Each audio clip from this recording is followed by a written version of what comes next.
All right, welcome everybody. This is the Ask Me Anything show by JVology, and I am your host, Krista Inochovsky, back with another awesome Monday edition of Ask Me Anything, where I get to showcase, highlight, and invite incredible JVology members to stand out and show us, share their story, and tell us what is going on and what you're all about. And I'm really, really excited about today's guest, Jessica Soodeen, because she has an incredible background that's unexpected. And I'm really excited to share. So before I do that, I'd just like to let everyone say welcome to the show, to JVology. And if you are seeing this interview on any other page, we want you to be able to comment and connect with us. So what you need to do, please, is look above the video. It says J Facette. I want you to click on that J Facette so you're seeing the original broadcast that's happening live. And when you comment there, we'll be able to see your comments and share them right here on the screen. That way you can ask Jessica great questions and dig a little bit deeper into her awesome story. So it looks like we've already got some people chiming in, and I'm going to do our quick, awesome JVology intro. And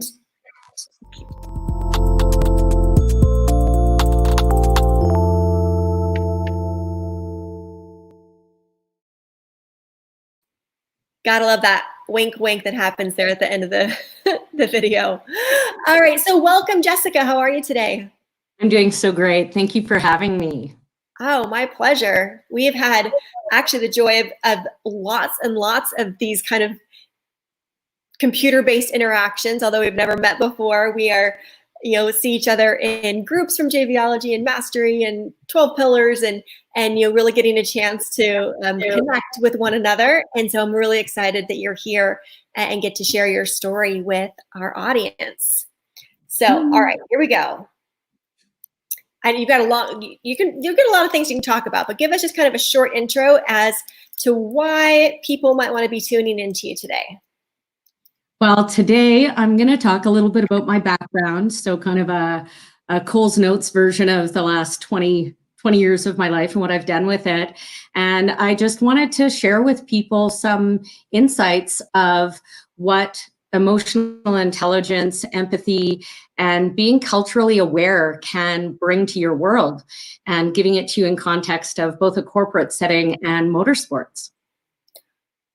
All right, motorsports. Tell us more. This is that little bit that makes you completely fascinating. So share with us how motorsports, really how they came into your life.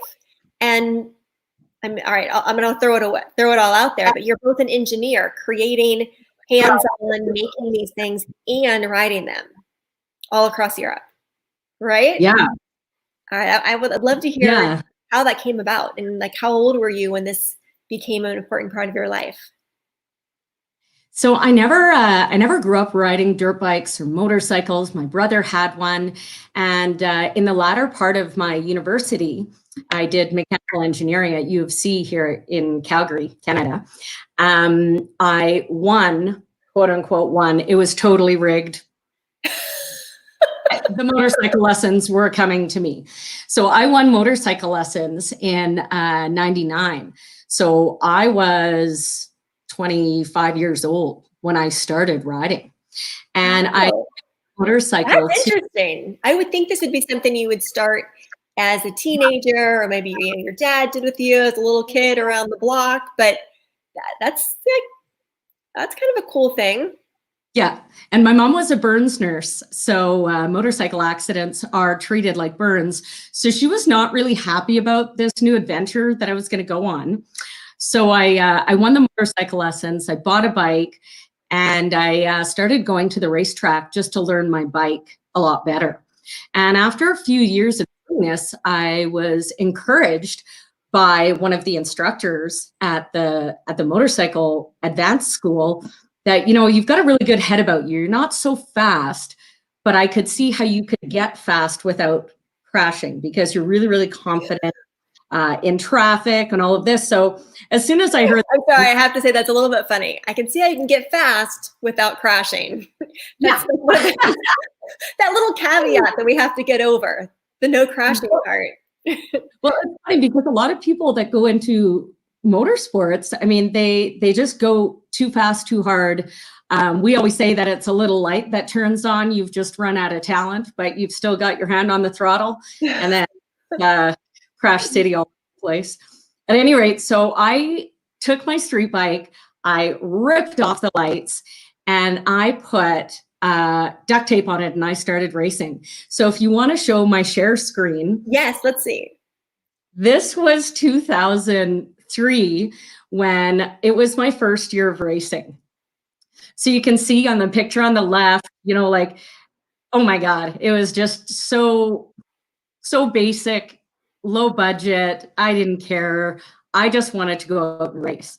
So I have to ask though, were you a thrill seeker already? Were you doing adventure sports or like kind of crazy adventurous, like going fast? Was that already a part of you?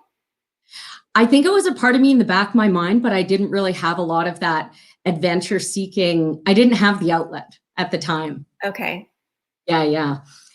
So I basically started doing this racing on my own without any real understanding of all of it. And throughout the years, I realized, oh my God, I'm a mechanical engineer. I'm doing this motorcycle racing, and I need to marry my career and my hobby. So I started learning about, okay, well, how do I market myself?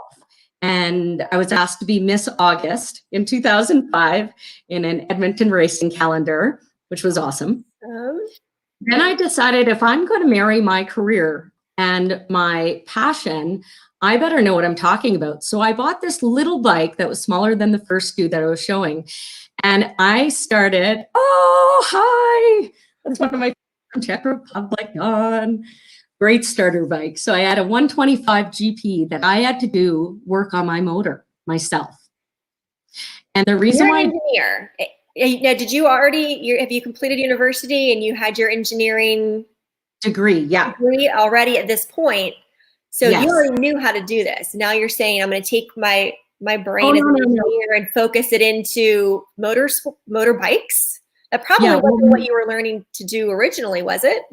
No, and what the engineering degree wasn't hands-on mechanics. Like, I'm not a licensed mechanic, and I'm about to go 200 kilometers an hour plus on this tiny little bike with a motor that I've built myself, right? Oh my gosh. I split the cases. I was doing all the cranks and the pistons and everything myself. So what are we looking at? What was that picture? Is that the inside?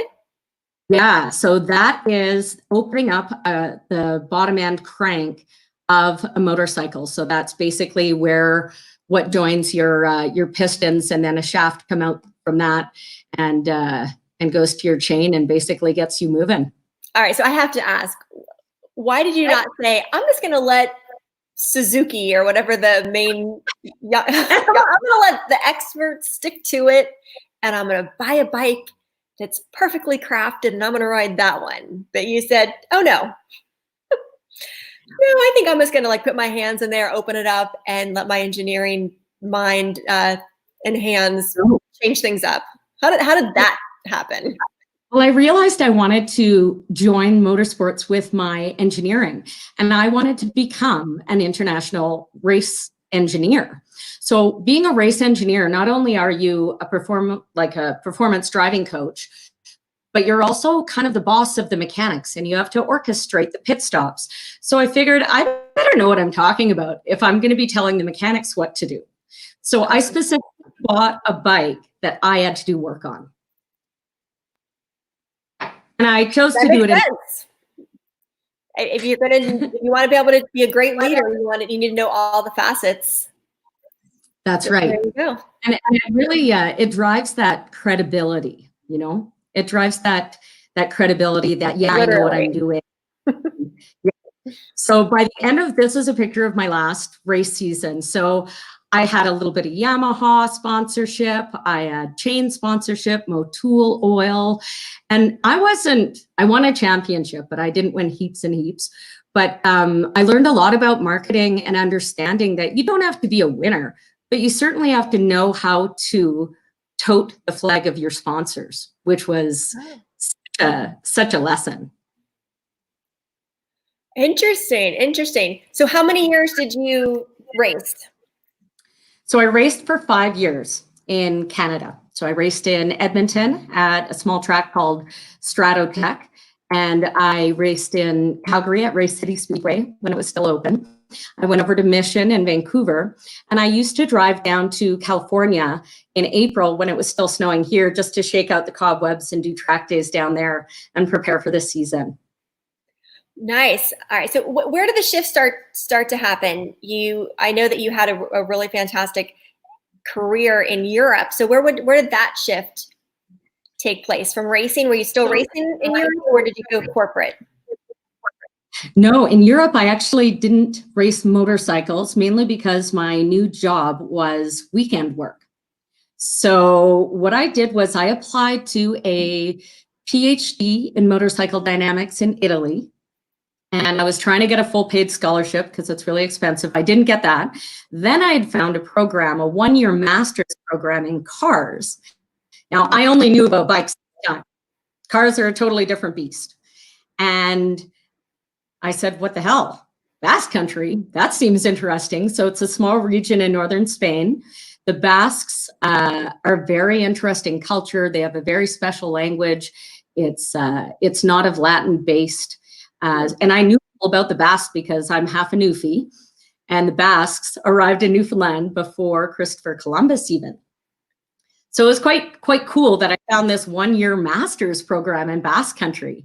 So I moved to this tiny little town and did a 1-year master's with small formula cars.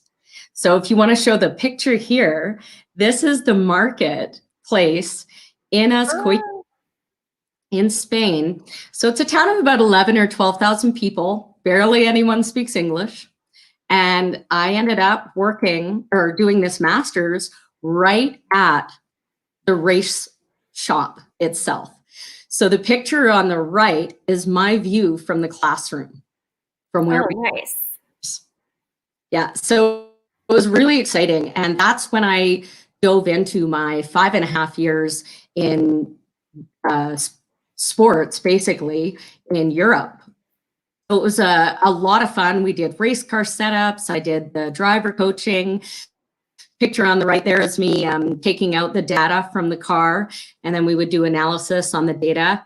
And it was just a really great time of being at some of the best circuits in Europe, working with all sorts of different kind of teams. That's really fascinating. And there's a lot of things I love about this, but something that's really coming to mind for me is that this wasn't something you knew you were going to do when you entered university or when you finished. Like an opportunity presented itself at age 25, and you jumped in, and then that led you in a whole completely different direction that you really didn't have. It seemed like you didn't have the awareness of so much before this. That's right. And really, I had to be just open to just following a new path and deciding on a new dream, and what do I have to do to get there? And say yes, right? Say yes to this. Yes, let's go to Spain. Yes, let's be a freelance race car engineer, And that Japhis out was just asking there. So what Formula car is that? That's a Formula Renault 2-liter car. So that's the World Series by Renault in Europe. That picture was actually taken at Hungaroring in just outside of Budapest. And so I've got the picture on the left. I've got my mechanic working on the back suspension. And then it's actually my husband who's got his back turned to you there, who was my chosen truck driver for that weekend. And he's just checking the torques on the tires and the barcodes and stuff. Oh, that's really great. You know that I do work with teenagers, empowering them to see every possibility. And so I will be sharing your story with them. You don't have to have all the answers. I feel like there's so much pressure these days to know what you're going into and to go to college and what to study. And that doesn't have to be the case. You learn what you're good at, and know that when, like you just said, say yes to things, be willing to go, be willing to explore. I did a contract in Japan in my mid-20s, and again, you say yes, and those are those times you can look back on and go, yeah, that was an experience because I did it. Yeah. Instead of looking for the reasons why it might, I don't know, disrail. Who knows? There's always reasons, you know, but to say yes just opens those doors. I love that.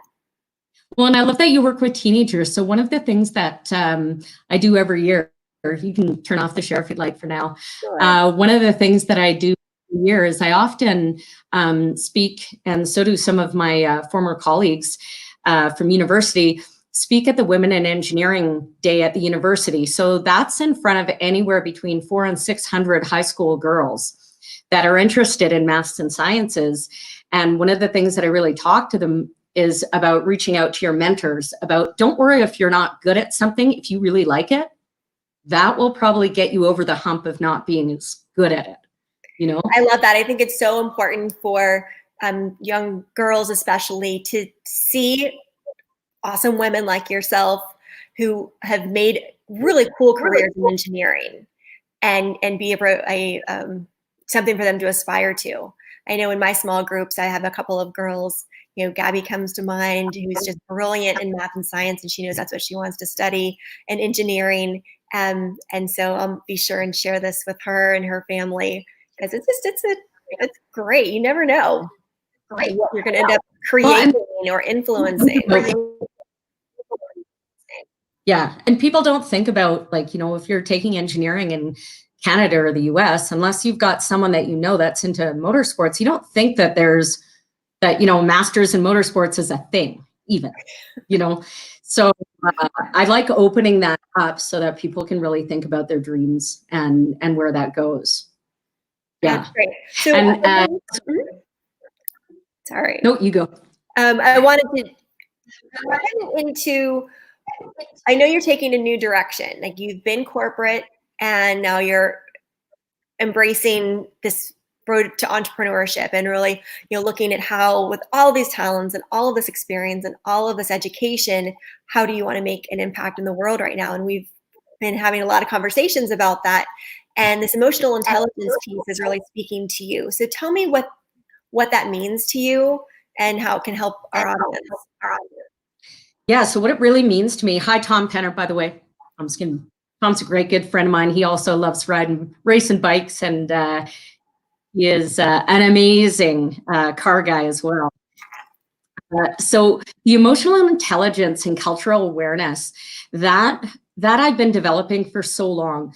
And a lot of it came to the forefront with me during my racing, for example. So when I worked with the German team, it was really tough for the first few months. I would say 90% of the team really didn't like me.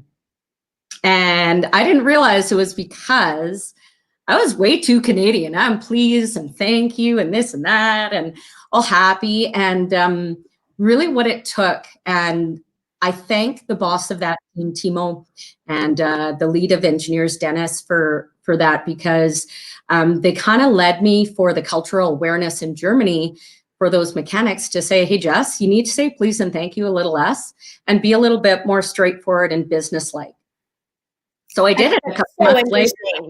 You know, we think you're doing what, you know, what our moms told us is a good girl does. And whether it's because you're nicely Canadian, like all of my very nice Canadian friends, or you've got that Southern charm, you're, you know, from the South down here. Those things that we may think are our strength and so lovely or so charming, or I couldn't have been nicer, can really rub people the wrong way. And absolutely, say, but as a woman entering a corporate space, yeah, it looks like that's what happened to you. And yes, you are very lucky that someone stood up for you and said, hey, let me tell you what's going on here. Yeah, let me let you know what you really need to do. And within a couple of months, I mean, the guys after the race day, I was actually sitting with them, having beers with them. So that was really, really great. And, you know, I'd have my 2 race cars and my clipboard. I felt like a doctor. So it was more 5 liters in that car, 7 liters in that car, change the wing, put these pressures on, turn around and get back in. No, right. not really Hey, saying, would you please. mind? You could possibly kind of, if you don't Yeah, mind. there's that. And I found that was being aware of that was starting to turn into one of my superpowers. So I came back to Canada in May of 2013, so 7 years ago. I'd gone back into the corporate world and I climbed the corporate ladder quite quickly. So I was a global engineering director with Honeywell. And a lot of what I had to do was facilitate teams, multidisciplinary teams, marketing, project management, all the different 5 kinds of engineers, purchasing, and really understand and get them to work better together in product development. So I was doing a lot of process analysis, but I had to be a change agent. So maybe we're going to produce processes or have them come to really challenging places, communication breakdowns, and get them to start playing better together.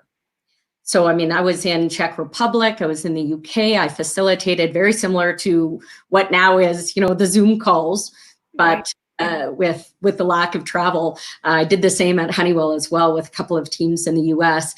And I realized that that was something else that I had this strength in, was to get people to have empathy for each other. And where's the missing link? And it's all about empathy, and it's not the golden rule about treat people as you would like to be treated.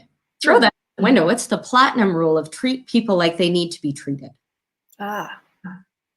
So really, it's not about, I would love for people to high five and give me hugs and all that kind of stuff, but not everyone likes that. Right. Not everyone gets motivated by that. So, so one of the things that I've kind of been pivoting into is really looking at, okay, what's the psychology behind the organizational development? Hello, Rachel. Rachel Nurick here. She's lovely. Great. She's a brilliant motorcycle rider as well. Rachel says about Jessica that your ability to maneuver quickly is fabulous, both on racetrack and in the engineering world, and as an entrepreneur in general. You're a masterful change agent. Love you, Rach. Love you. What's a wonderful thing to say. And that's really what you're talking about here, is having that adaptability. It's an awareness and then how to adapt, right? I think first thing is you have to be aware of what the differences are and finding what that either common ground is going to be, or who needs to adapt or mold or change to make the most symbiotic relationship possible within a team. And in today's world, we have, we may all be in the same city and from 12 different countries, or we could be on a Zoom call, again, from 12 different countries. Or even looking at from the US, we have great range in cultures and ways of doing things just based on what part of the states you're in. So I love what you're doing. Tell us a little bit more about that. Yeah, so a lot of it is I'm developing a program that's really able to enable processes within corporations or even entrepreneurs' business, and look at that engineering analytical way through kind of a lean mindset.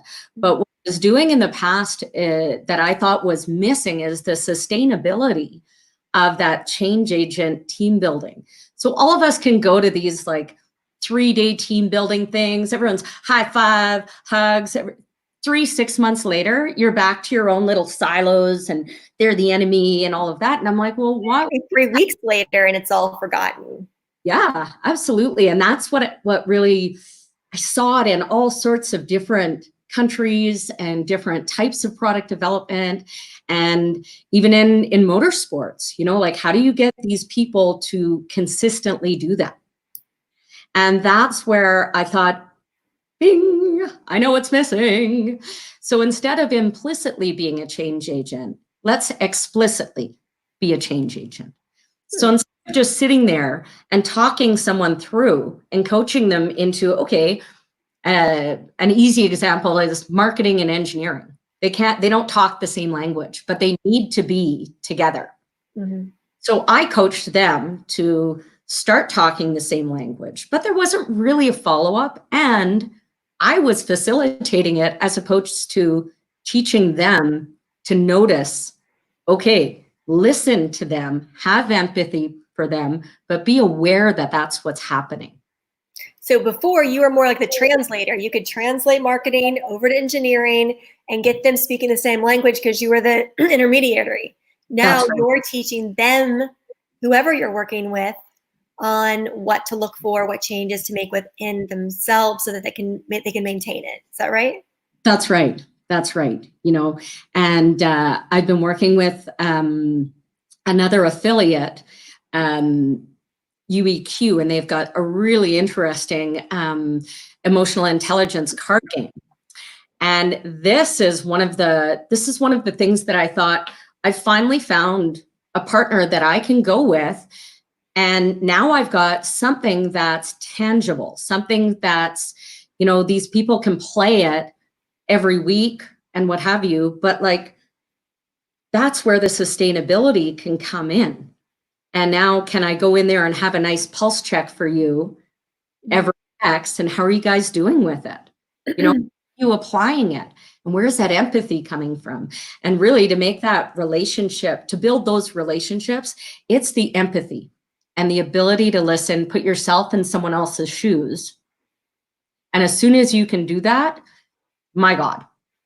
And if you can do that consciously and deliberately, then now you're about to rock it with your business or with your affiliates or with the other departments within your corporation. Like it's really just a human skill. All right, I really love that. So who are you going to be working with? Are you, not that it's limited, but are you going to dive into corporations? Are you going to work with entrepreneurs? Like where is this landing? Well, the good thing with this is that because I've had all that experience in Six Sigma, in looking at systems, being lean about them, really the sky's the limit on who clients could be. So it's really about identifying where people are having issues in their business and then deciding on whether the kind of things that I do will be able to help them. And I'm glad you brought that up because that was my next question, is how do people or companies recognize that they need this? Right. Do you ever feel like they're maybe looking at the wrong thing? Like, oh, business isn't going well, but they're looking at kind of something else and they haven't even thought to look at how that internal communication is going? That's right. And there's that often lands in the HR department, in the human resources department. So one of the good things on my last job as well is that I played a lot with human resources. I was actually looking after global technical skills for over 1,700 engineers worldwide in Honeywell. And, you know, really looking at what are your employee surveys saying? Okay, yeah. So a lot of it starts with employee engagement and employee happiness surveys. And a lot of that pulse checks on those are going to tell you if your employees aren't engaged, if you have a lot of turnover, if you're not closing sales on your business, right? Or as an entrepreneur, for example, if you feel that you're going in circles on a couple of things, that's when I would come in and say, okay, let's identify your processes. Like if you don't have a team, right? And an entrepreneur, a solopreneur, you're going through things and you're like, well, I'm just a little stuck in this or this. That's when I would come in and say, okay, let's walk your process. So some of those things are really thinking about, so there's 3 ways that you can walk a process. You can walk a process with the touch that you guys have to do. Timo's one of my mechanics from Moto Park. Hey, Timo. One of the things is walking the product, walking the process, walking the activities. So let's say you have a point of sale system, right? Like whether that be Infusionsoft, this or that. Let's pretend that you are the client walking through that process. What clicks do they have to do? What do they have to type in? Can we make drop-down menus so that there's less rework? No, there's all sorts of little things that you can walk through all these little systems to make it easier, make it mistake-proof, make your client happier, rework less. So that's waste analysis. And that's a lot of the stuff that I have the expertise in doing. for businesses and things like that. I love that. And actually what you're saying sparks to mind on our own JVology team, our Brad and Michelle, it's kind of like the engineering and the marketing come together because Brad does all the mechanics of Infusionsoft. He's the brains behind getting everything to run smoothly and the links and all those components. And then Michelle is the marketing brain and writing the copy. And they happen to be married and working in the same house. So they get along so well. And it creates a really seamless result on our team because they're getting that. And I could see if they didn't have this long history of working together and we just had, hired a random, tech person and somebody else who's in marketing, that it could easily just not jive. And it's actually happened before.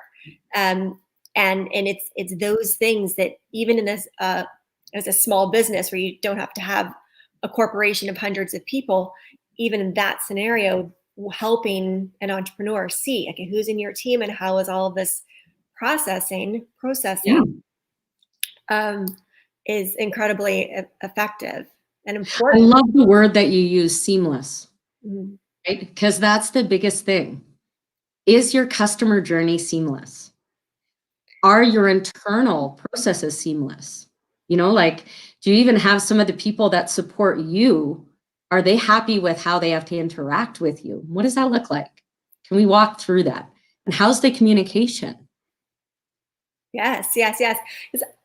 In many cases, someone who has a very engineering-based mind, or they're the IT or the programmer, their natural strength is not in understanding what the customer is going through. Yet someone who might be in the marketing or customer relations side, that's where their sweet spot is, and they understand that. And so when you're able to help bridge that gap and help those two departments understand one another and put it together, then yes, it's that customer experience. That's where you have less drop-offs, less fallout as they get to the sales page. And that's what the difference between making your business profitable or not. Did the customer make it all the way through to hit yes, accept, pay, I join, I'm in? Yeah. Or did they get lost along the way? Yeah, absolutely.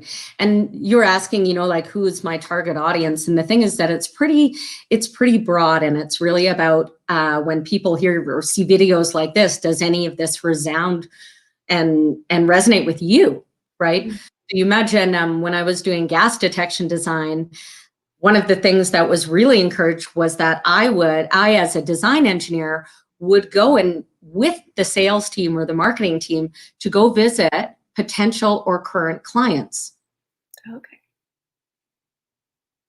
So why would that be important? Well, now I understand how they're using the product, and I'm going to design it with more comfort and more vision of what the client actually wants, right? And not a lot of companies would ever think to bring their, sorry, everyone on here that's an engineer listening, they're socially awkward, maybe engineers that are a little bit more in their brain and don't really care about wanting to go out and see a customer. How can we make that happen? Because at the end of the day, we're all human. We all like hanging out with each other, right? So even being that change agent to put that process in a corporation where, I think you guys could benefit, get to market faster, do the designs faster, have, again, that rework loop, have shorter rework loops. If your engineering team was already plugged into your customer and what they want, and have that relationship with sales and marketing. Yeah. Because those are the guys and gals that are going to be designing it. That's brilliant. And then they're hearing it directly, even if they don't have to talk or engage so much, they can hear it from the customer, and that's a lot better than having a colleague tell you what to do. Because sometimes, as you were talking about before, whether it's a personality shift, something can kind of cause people to be like, what does she know? I don't want to hear from her. Yeah. Yeah, absolutely. I cameoed as a team manager every now and again for a couple of the teams that I worked with in Europe. And I found that as well, when you're trying to be a change agent, you're trying to understand, okay, what can we do in the race car team that's going to serve our drivers better?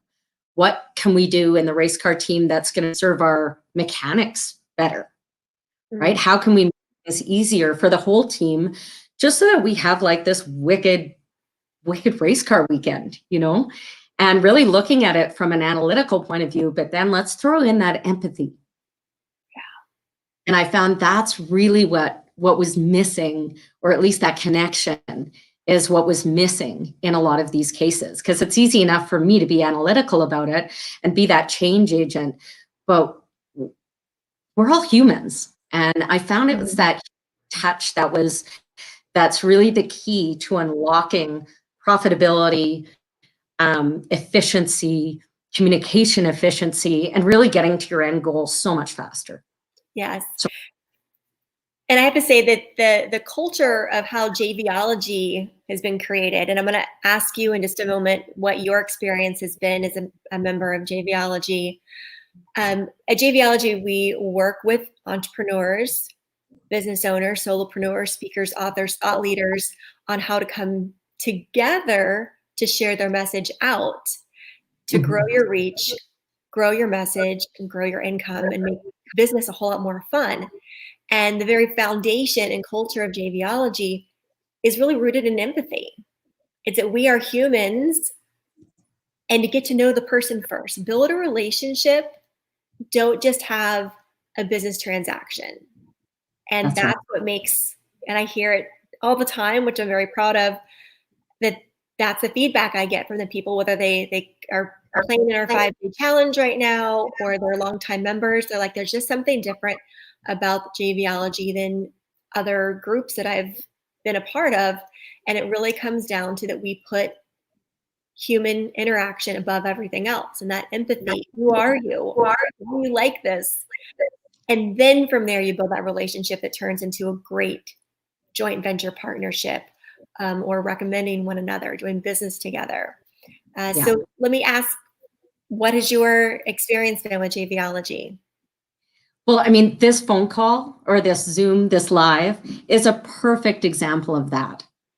I mean, what have we done here? And this is really what Jay Fissette teaches. This is how he runs his community, is you got to know me for the first 20 minutes of the call, 25 minutes prior to us even talking about anything like that, And this is where it's getting to know that personal story. And in Jay's community, oh my God, I don't know how many you and I have had our one-on-one calls that had nothing to do with joint ventures. Yeah. And I had it with Michelle also, that does that works with you all the time. And I've probably done it with, I don't know how many of the JVology community. And it's just a half an hour to an hour call.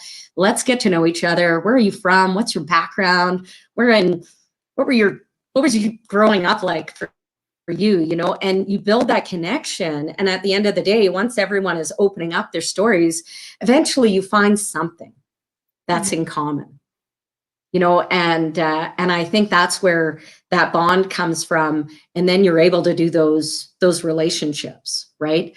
I mean, there's people that I met at JVology Live in September when I went that I consider really good friends now. And a bunch of them aren't even in Calgary or in Canada for that matter.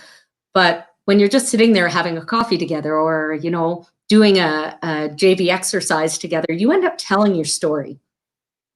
And you end up putting all of the work that you're doing, learning about upstream, downstream, kind of get sidetracked a little bit and start talking about yourselves, which just makes it so much better a couple of months down the line when it's like, we haven't had a catch-up call. Let's do a 30-minute Zoom. Yeah. And then you realize we're perfect JV partners. Yes. Yeah. So that's what I really appreciate about your situation. Some people come and they say, well, I have to have my program to sell. I'm like, well, I have this widget and I'm going to go and I'm going to find a community. I'm going to jump in and let's dive into JVology just so I can see who wants to help sell my widget or who wants to sell my course or who wants to sell my this. Yeah. And often because we've been trained that that's the way you network. Yeah. And yet you're in this a little bit of I would say unique situation. You're not the only one, that's for sure, where you're consciously choosing which path to go with so many opportunities available to you. What do you want to be? So you didn't come in and go, well, I need to sell this widget.